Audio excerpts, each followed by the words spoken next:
Good evening, you're watching Estuary News. Coming up, we head to Scunthorpe on the first day at the University Technical College and we find out your thoughts on the future of the High Street. And my guests tonight are Steve Willis, Shane Edwards and Peter Shalley, here to talk about the forthcoming production of a new play called Never Gonna Give You Up. Welcome to Estuary News. I'm Emma Lingard. Now it's time for the news headlines.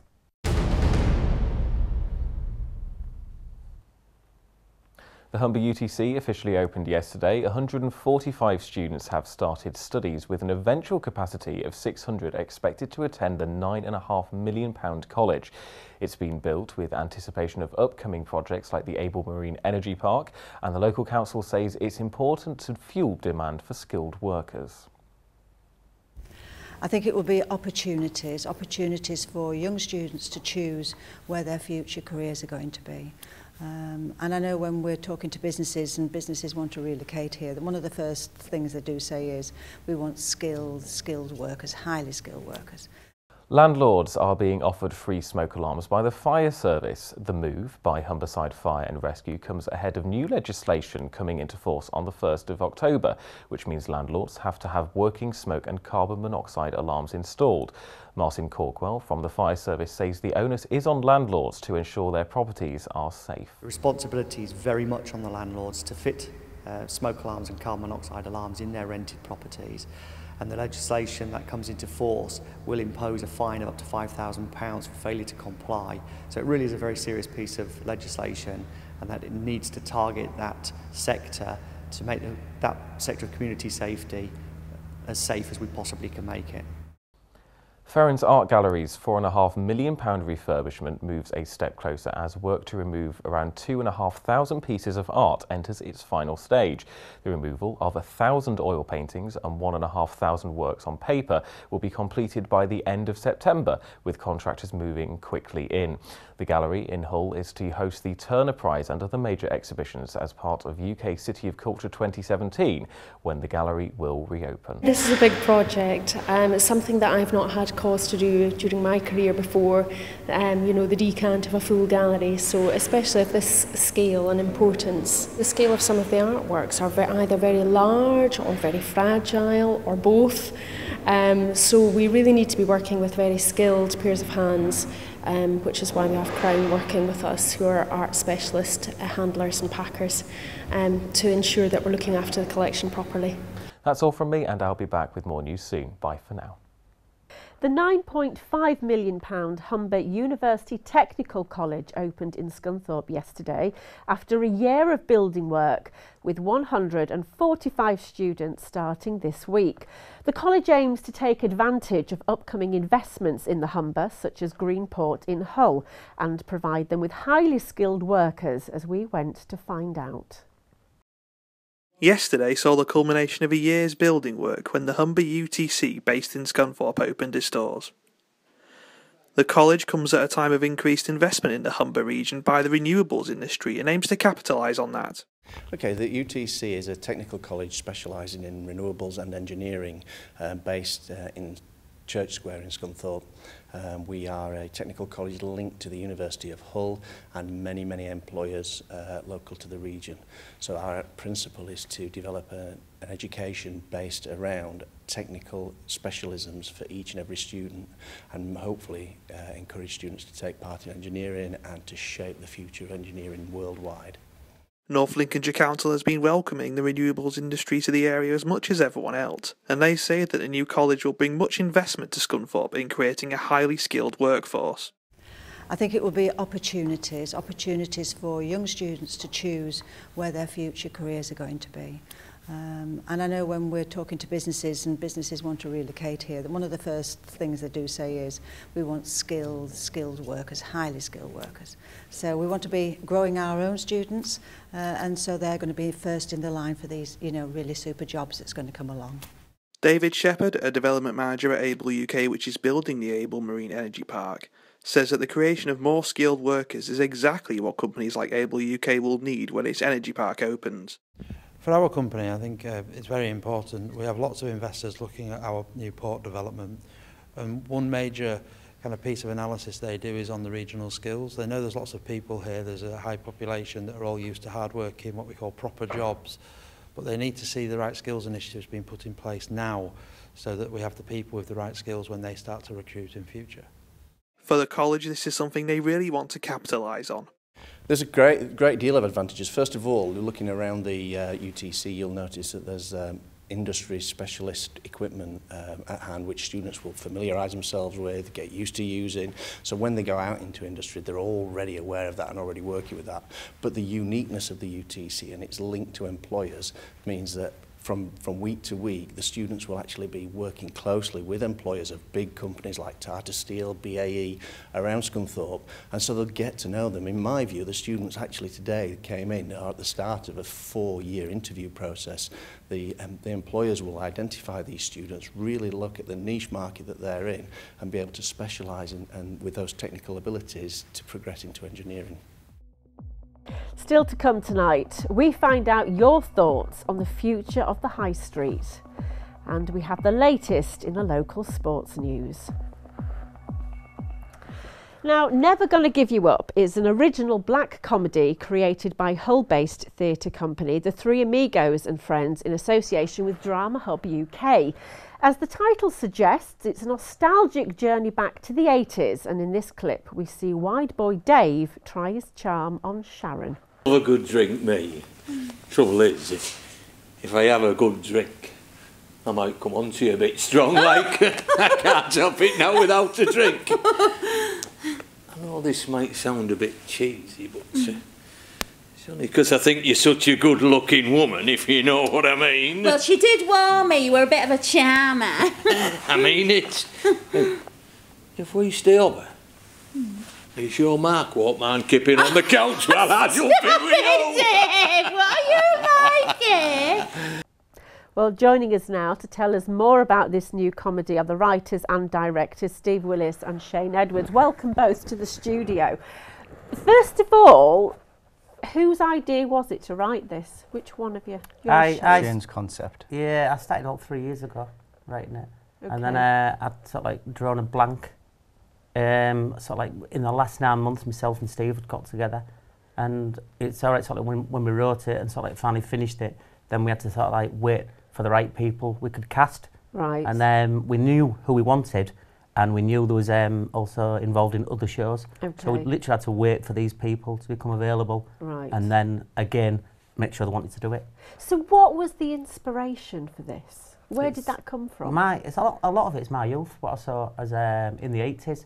I mean, you wouldn't think twice about anybody walking down the street dressed as Michael Jackson in the 80s, but now it'd be bizarre to see somebody.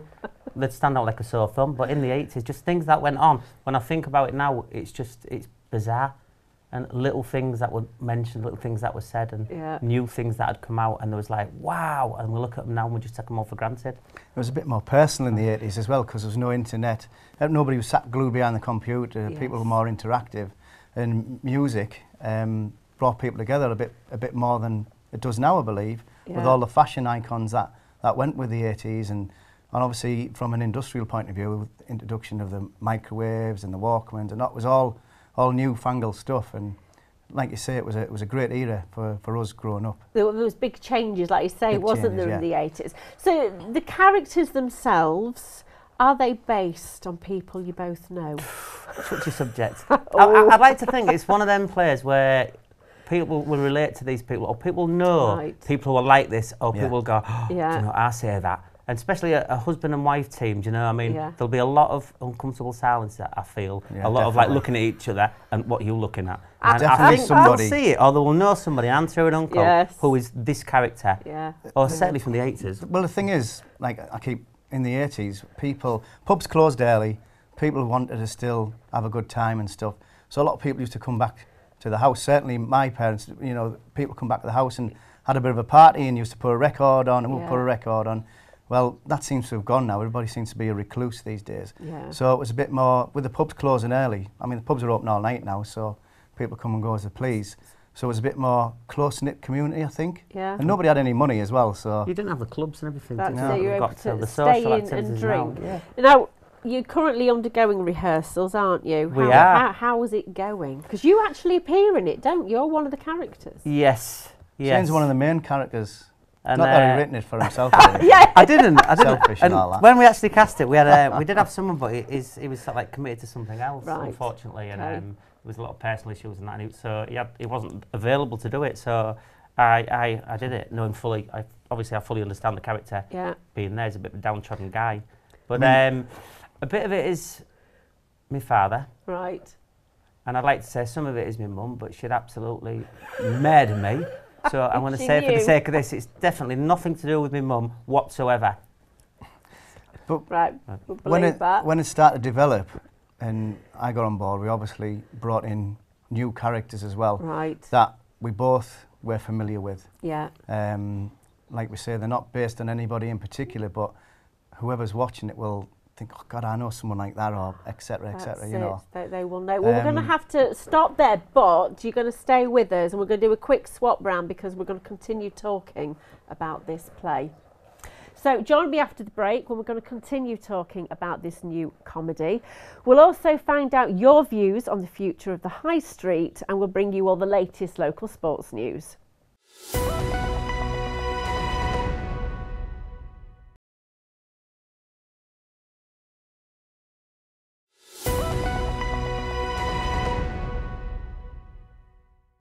Welcome back. You're watching Estuary News. Still to come, we find out your views on whether the High Street has a future. And we'll also have the latest local sports news. Well, still with me in the studio talking about this play are Steve Willis, but is now joined by Peter Shalley, who's the technical director. Welcome back. Thank you. We were talking obviously about the play and the inspiration behind it. One thing that you want to do with the play, Steve, is obviously turn it into a musical. Just explain what you mean by that. Obviously the version that we've written is not a musical, but Shane, who does a lot of work with the schools, with musicals and things, his idea, and people that we've got on board with it, is to turn it into a musical and take it into the local schools. Right. Not just from an acting and singing point of view. We want to get as many schools involved as possible. We've teamed up with Hull Champions, who give us a platform to try and get funding and get out there with the local councils. And we want to get as many people involved as possible, just not on the acting front, but also behind the scenes. There's a lot of hard work goes into a production that people don't realise, that they turn up and come and watch and they think you've done 3 or 4 weeks of rehearsals, where often it's probably a 12 to 14 week process with a lot of stage management and technical jargon in the background, which is Pete's thing really. Do you want to as I say, Pete, this is it. It's not just about saying, you know, people can come and act. The technical roles, and just tell us about some of the things that you would expect people to do. Well, it's quite varied. We've got all the issues of lighting, sound, obviously, where people are positioned on the stage so that the lighting can be cued correctly. Then, of course, we've got the background crew that are backstage. They play a very, very vital role. From the guy up in the gallery who's actually flicking the switches to the guy backstage who's making sure that the actors are ready to start, they're in the positions before we go ahead. And he's just there to liaise with the guy in the gallery via headset to make sure that things are all running smoothly. I mean, one of the things we want to try and get across is in schools, people are shy, that they want to get involved. If they get involved with drama, traditionally drama will bring somebody out of their shell and make them a bit more outgoing. But not everybody wants to be centre stage and be an actor and be part of it, or a singer, anything like that. But there's a lot of influence behind the scenes where somebody can gain a skill and become more outgoing and see that everything that goes on in the background, and being part of the schools, getting the schools involved in the council, will hopefully engage with young people like that.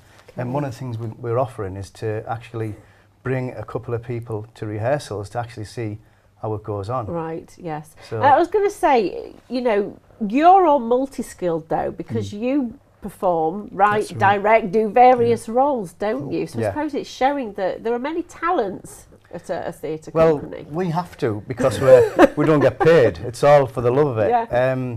But to be fair, we are amateur, but the only, well, I want to say the only difference, because that's been disrespectful, but the difference between a professional theatre company and ourselves is we don't get paid, but we put a lot of hard work in. We all have day jobs. Same ethics, professional ethics, basically. Yes. Yeah. You know, we finish work, and plus, from an adult point of view as well, we have highly stressful jobs, and it's an escape for a lot of people. So it's not just, it works from adults down to children. I mean, we recently did Blood Brothers, and as a lot of people are aware, Blood Brothers is part of the curriculum at some school levels where they study all the characters. One of the things myself and Shane try to do, all the characters in this play are diverse as they come. And hopefully, if school drama departments do take it on, then they can look at it from a character point of view and hopefully complement the current curriculum, a bit like Blood Brothers does in the schools. Well, we're going to have to end it there, but I just want to remind people, obviously, that Never Going to Give You Up is on at the Northern Academy of Performing Arts, and it's the 2nd, the 3rd and 4th of October. And I'm sure if you check out the Facebook pages and details, you can find out where to buy tickets. But thank you both for coming in. And thank you very much indeed for having us. Thank you.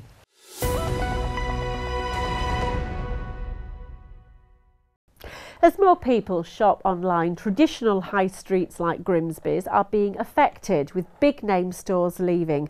We asked people in the town what they thought of the high street's future. It's a really good shop. I always go in there, to be honest, just to buy, you know, shoes and things. But yeah, I think it's pretty sad actually. It's a shame. It's a very big shame. To be honest, it might affect the people that are going there. So I'm hoping somebody else will take the place. Well, to be fair, it's the same as all these sort of places. They're all right in the 70s and 80s, but they're outmoded. They're out fashion. I think they're charging too much rent and things like that, so people are just moving out of the area and you know, trying to go to these bigger out-of-town places or whatever, so because it's cheaper.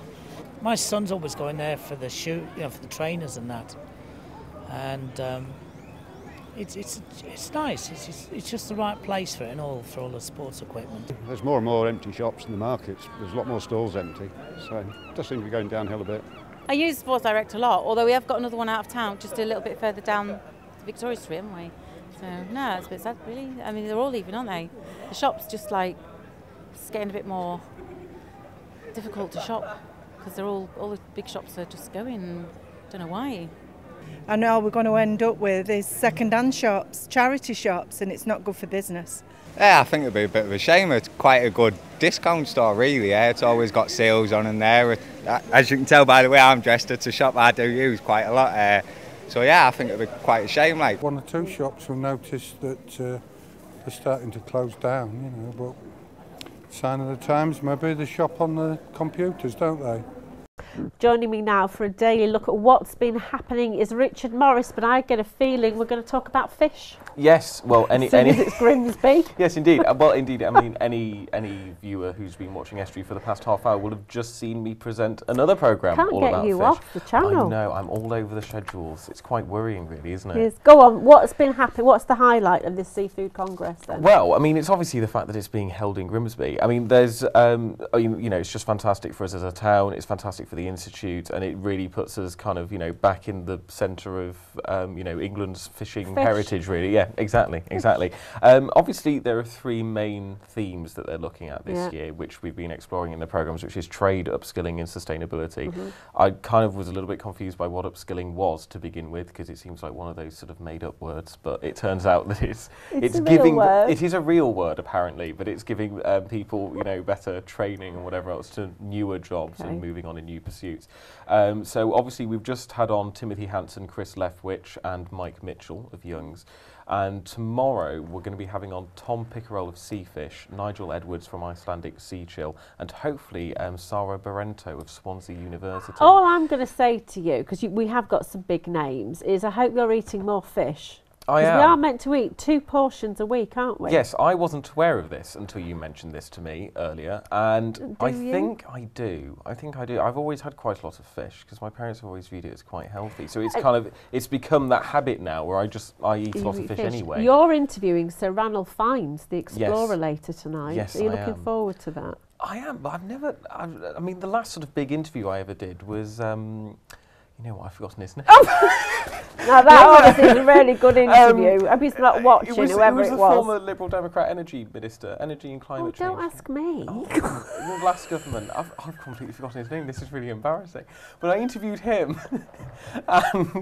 and he was like my last really big interview. So Sir Ranulph Fiennes. Hopefully, I won't forget his name if I'm speaking to him. I hope Sir Ranulph Fiennes. I've never interviewed someone kind of like of that status. So gosh, she's shell-shocked, aren't you? No, not exactly nervous, but it will be interesting. So I'm sure. I mean, I'm going to be asking about sustainability, how he views fishing changes, especially obviously with his sort of worldview on things. I think he'll be quite interesting to speak to. And obviously, we'll be running that interview during tomorrow night's programme. Okay, well, thank you for that, Richard. And just to say, the world's largest fish cake, 2003, was made in Grimsby, and it's still a Guinness World Record. There you go. Use that fact tonight with Ranulph Fiennes. I definitely shall. All right then.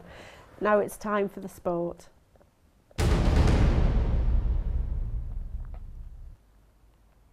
2 goals for the Hull City under-21s last night made it their 4th successive victory. The hosts may have scored the first goal in the 31st minute, but this lead was short-lived.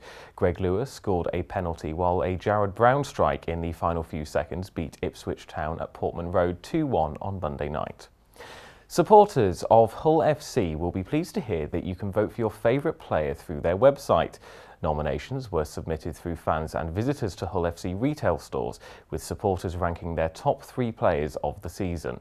The final 4 fans can vote for are from Mickey Payet, Liam Watts, Mark Minichiello and Jordan Rankin. The voting closes on Wednesday the 16th of September, with the announcement of the winner taking place at a special dinner on the 30th of September. Former Grimsby Town winger Dave Smith is taking on a 1,000-mile bike ride in aid of the club's youth. Over 12 days, he'll cycle from Land's End to John O'Groats, along the Welsh border, the Lake Districts and the Scottish Highlands. The ride is being completed in aid of the GTFC Development Association, which helps to support the club's School of Excellence and youth teams. You can follow his training programme on the club's website.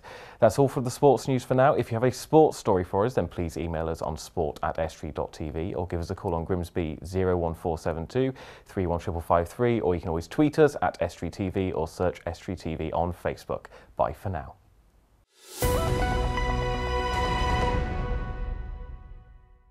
That's it for tonight. If you have a news story, then visit our Facebook or Twitter pages, or email news@estuary.tv, or phone us 01472 315 553. Goodbye.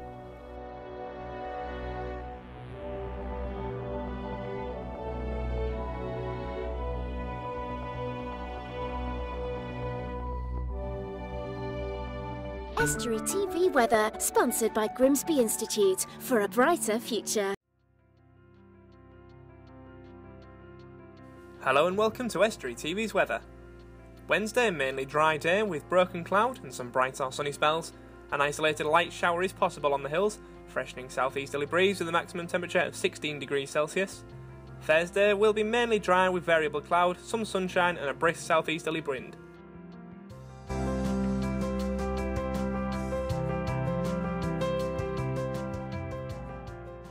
Estuary TV weather, sponsored by Grimsby Institute for a brighter future.